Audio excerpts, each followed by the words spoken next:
اب شاردی گھر میں داخل ہوئی تو یہ دیکھ کر حیران و پریشان رہ گئی کہ اس کے کپڑے تو خشک ہیں، آخر اس کی کیا وجہ ہے؟ کسی سے شاردی نے اس بات کا اظہار نہیں کیا۔ جب کمرے میں گئی تو معمول کے مطابق دودھیا روشنی تھی، اور آج تو شاردی کے کمرے میں بہت عمدہ قسم کی خوشبو بھی آ رہی تھی۔ جب اس نے ایک کونے میں نظر دوڑائی تو لکڑی کے ٹیبل پر بہترین مزیدار گرم گرم کھانا پڑا ہوا تھا۔ یہ دیکھ کر فوراً ماں کے کمرے میں شاردی گئی اور ماں سے کہنے لگی، امی جان، میرے کمرے میں گرم گرم کھانا کس نے رکھا ہے؟ ماں بولی، میں ابھی تھوڑی دیر پہلے تمہارے کمرے سے آئی ہوں، وہاں تو کوئی ایسی بات نہیں تھی۔ جب شاردی کے ماں باپ کمرے میں کھانا دیکھنے کی غرض سے گئے تو وہاں کچھ بھی نہیں تھا، لہٰذا شاردی کی ماں سے باپ بولا اب شاردی کی شادی کر دینی چاہیے۔ شاردی اپنے ماں باپ کی اکلوتی اولاد تھی، ماں باپ کی آنکھوں کا تارا تھی۔ ماں بولنے لگی، ارے اتنی بھی کیا جلدی ہے، ابھی ہماری بچی کی عمر ہی کیا ہے؟ میں اس بات سے اتفاق نہیں کرتی کہ اتنی جلدی اپنی بیٹی پر ذمہ داریوں کے پہاڑ کو اس کے سر پر لاد دوں۔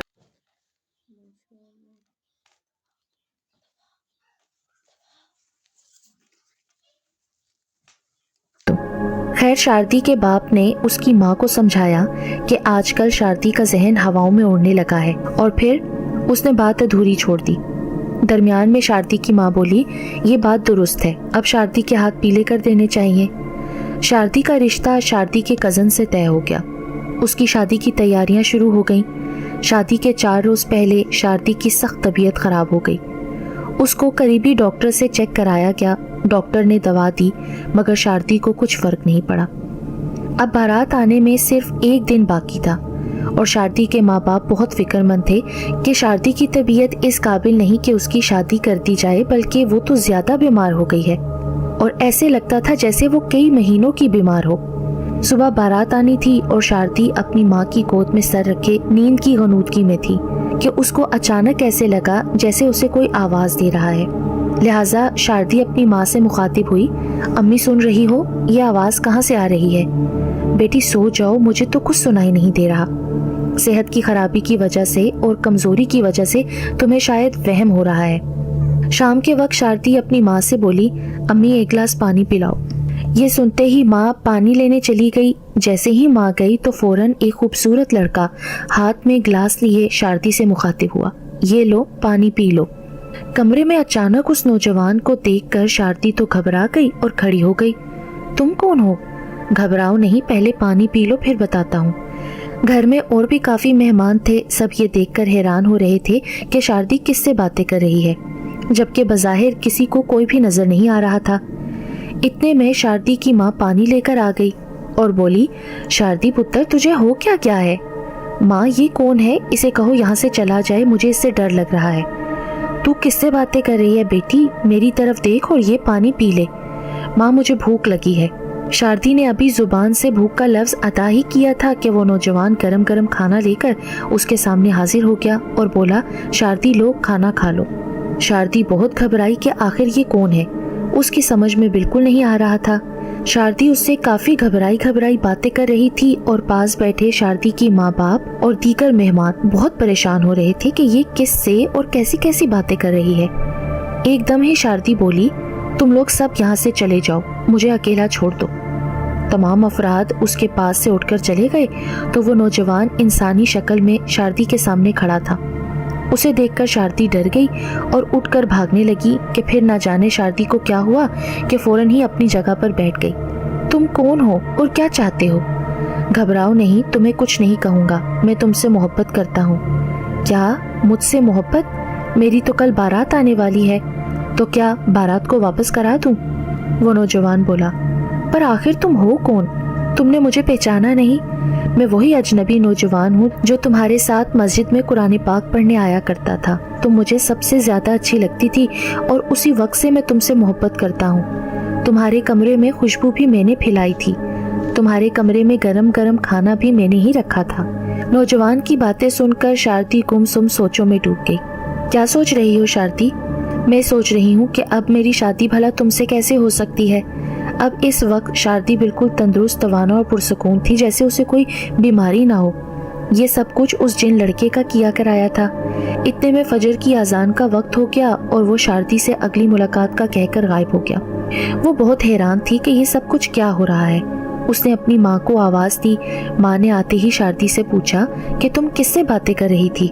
پھر اس نے اپنی ماں سے سب کچھ صاف صاف بیان کر دیا کہ معلوم نہیں وہ کون نوجوان ہے، مجھے تو وہ کوئی اور ہی مخلوق لگتا ہے۔ کہہ رہا تھا کہ میں تم سے محبت کرتا ہوں اور تم سے شادی کرنا چاہتا ہوں۔ شاردی کی ماں یہ سن کر بہت فکر مند اور پریشان ہو گئی، اور اب آہستہ آہستہ صبح کا اجالا ہر سو پھیل چکا تھا۔ گھر کے دیگر افراد نیند سے بیدار ہو گئے، گھر میں گہما گہمی نظر آ رہی تھی اور آہستہ آہستہ وقت گزرتا رہا۔ پھر وہ وقت آ پہنچا۔ 1 گھنٹے بعد بارات آ گئی۔ قاضی صاحب کو بلایا گیا۔ قاضی صاحب اپنی جگہ پر آ کر بیٹھ گئے تو چند لوگ اس پالکی کی طرف بڑھے جس میں دولہا موجود تھا، مگر یہ کیا، پالکی تو خالی پڑی تھی، یعنی پالکی میں دولہا موجود نہیں تھا۔ سارے باراتی اور گاؤں والے حیران اور پریشان تھے کہ دولہا کہاں چلا گیا۔ چپا چپا چھان مارا گیا مگر دولہا غائب تھا۔ جب یہ خبر شاردی کو ملی تو وہ گھبرانے لگی اور سمجھ گئی کہ یہ سب کچھ اسی جن لڑکے کا کیا دھرا ہے۔ ادھر تمام کھانا جو باراتیوں کے لیے پکایا گیا تھا وہ سب کا سب دیگ سے غائب ہو چکا تھا۔ اب مزید حیرانی بڑھ گئی۔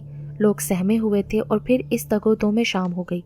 دولہا نہ ملا تو بارات والے مایوس اور پریشان ہو کر واپس اپنے گاؤں چلے گئے۔ جب ساری باراتی اور گھر والے روتے پیٹتے گھر میں داخل ہوئے تو دیکھا کہ دولہا میاں اپنے گھر میں سوئے ہوئے تھے، اور یہ دیکھ کر سب کے سب گھبرا گئے۔ پھر جب اس سے پوچھا گیا کہ تم کہاں تھے اور یہاں کیسے پہنچ گئے؟ تم نے تو ہماری ناک کٹوا دی، ہماری بہت بے عزتی کروائی، اور اگر یہ شادی تمہیں منظور نہ تھی تو پہلے بتا دیتے۔ دولہا اب ہوش میں آ چکا تھا۔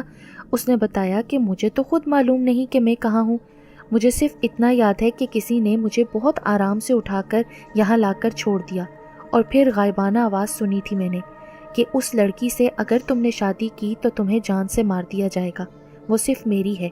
پھر اس کے بعد مجھے کچھ ہوش نہیں رہا، اور ابھی جب آپ لوگ آئے ہیں تو مجھے ہوش واپس آیا۔ ادھر شاردی کے گھر والے بہت پریشان تھے کہ یہ سب کچھ ہمارے ساتھ کیا ہو رہا ہے۔ جب بارات واپس چلی گئی تو وہ جن لڑکا انسانی شکل میں شاردی کے کمرے میں آیا اور مبارکباد دی۔ اب تم بے فکر ہو جاؤ، میں تم سے شادی کے لیے تیار ہوں۔ اب شاردی کا ڈر اور خوف اس نوجوان سے نکل چکا تھا۔ اس نے سوچا کہ اب اس کے ساتھ نرمی برتی جائے تو ٹھیک رہے گا۔ شاردی نے اس سے محبت سے پوچھا، تم کون ہو؟ تمہارا گھر کہاں ہے؟ تمہارے ماں باپ کہاں ہیں؟ دراصل وہ سمجھ گئی تھی کہ اس کا تعلق قوم جنات سے ہے، اس لیے اس سے طریقے اور اخلاق سے بات کرنی چاہیے، ورنہ وہ جن کچھ بھی کر سکتا ہے۔ شاردی نے اپنی عقل مندی سے اس سے سب کچھ معلوم کرنے کی کوشش کی۔ وہ جب بھی شاردی سے ملتا تھا، شاردی ایک بات ضرور نوٹ کرتی تھی کہ اس کی آنکھوں میں ایک عجیب قسم کی چمک رہتی ہے۔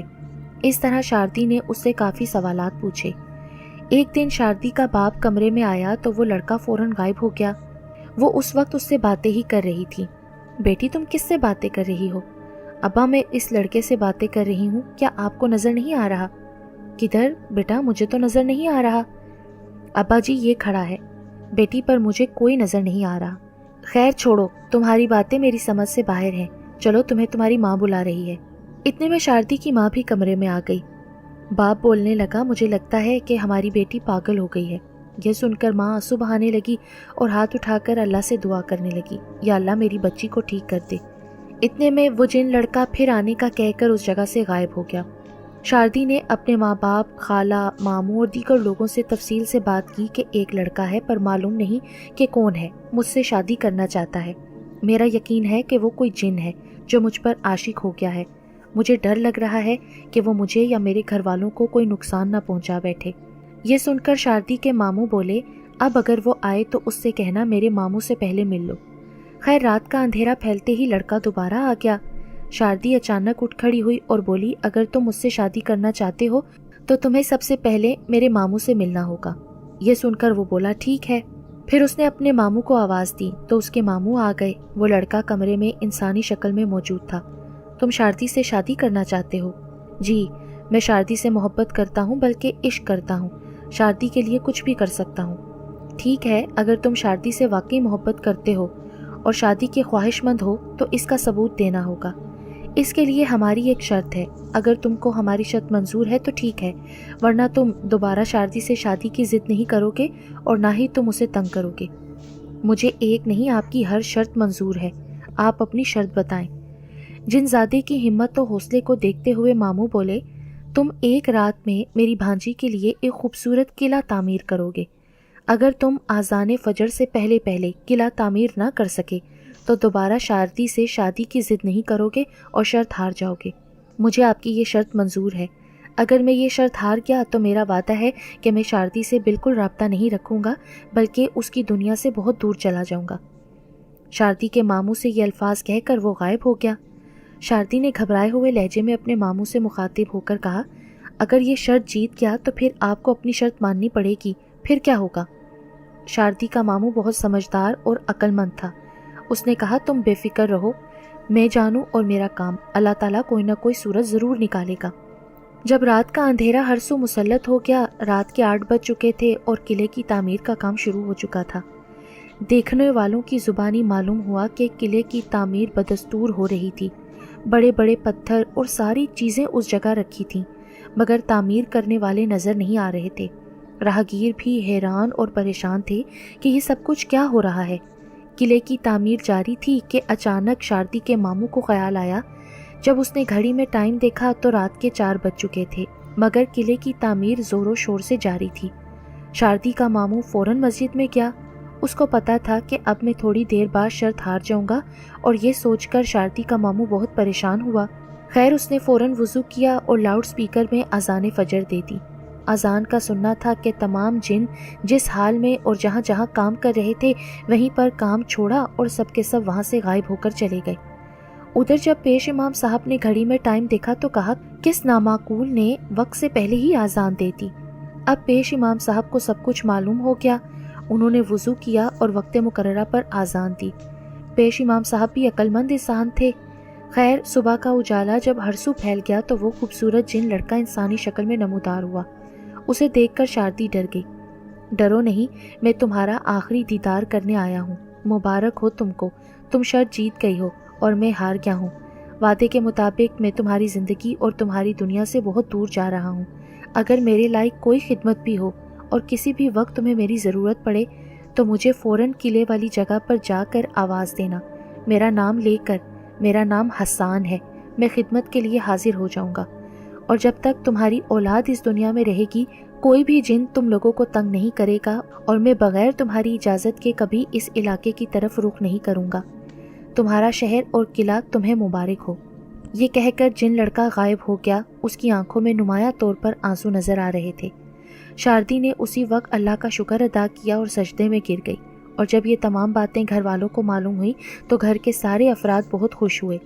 چند دن بعد شاردی ڈرتی ڈرتی قلعے کی طرف گئی تو قلعہ دیکھ کر حیران اور پریشان رہ گئی کہ بہت ہی خوبصورت قلعہ اپنی جگہ موجود تھا۔ شاردی سوچنے لگی کہ کاش اگر یہ قلعہ کسی انسان نے میری محبت میں بنایا ہوتا تو کتنا مزہ آتا۔ پورے گاؤں بلکہ آس پاس کے علاقے کے بے شمار لوگ قلعہ دیکھنے کے لیے آئے تو دیکھا کہ قلعہ واقعی مکمل ہو چکا تھا۔ اگر کمی رہ گئی تھی تو صرف اور صرف قلعے کی چھت، جو کہ مکمل ہونے سے رہ گئی تھی۔ دوسری بات، یہ قلعہ اتنی مہارت سے تعمیر کیا گیا تھا کہ جو ایک دفعہ قلعے کو دیکھ لیتا اسے حیرانگی لازمی ہوتی، کیونکہ بنانے والوں نے بنایا ہی عجیب و غریب تھا۔ اس کی 4 دیواریں تھیں اور ان دیواروں میں 4 بڑے بڑے پتھر استعمال ہوئے تھے۔ نقش و نگار بہت خوبصورت بنائے گئے تھے۔ نامعلوم اتنے اچھے اور خوبصورت پتھر کہاں سے تلاش کر کے لائے گئے تھے۔ یہ خوبصورت اور لاجواب قلعہ آج بھی اسی طرح موجود ہے، نہ اس میں کوئی اضافہ ہوا اور نہ کوئی کمی واقع ہوئی۔ جہاں جہاں اور جیسے جیسے استعمال کیے پتھر رکھے تھے آج بھی ویسے کے ویسے ہی پڑے ہوئے ہیں۔ یہ قلعہ ایک جن زادے نے ایک آدم زادی کے عشق میں مبتلا ہو کر تعمیر کیا تھا۔ اگر یہ حقیقت سننے والوں کو کوئی شک ہو تو وہ یہ قلعہ اپنی آنکھوں سے دیکھ سکتے ہیں۔ یہ قلعہ آزاد کشمیر کے دارالخلافہ مظفر آباد سے 180 کلومیٹر کے فاصلے پر وادی نیلم میں واقع ہے۔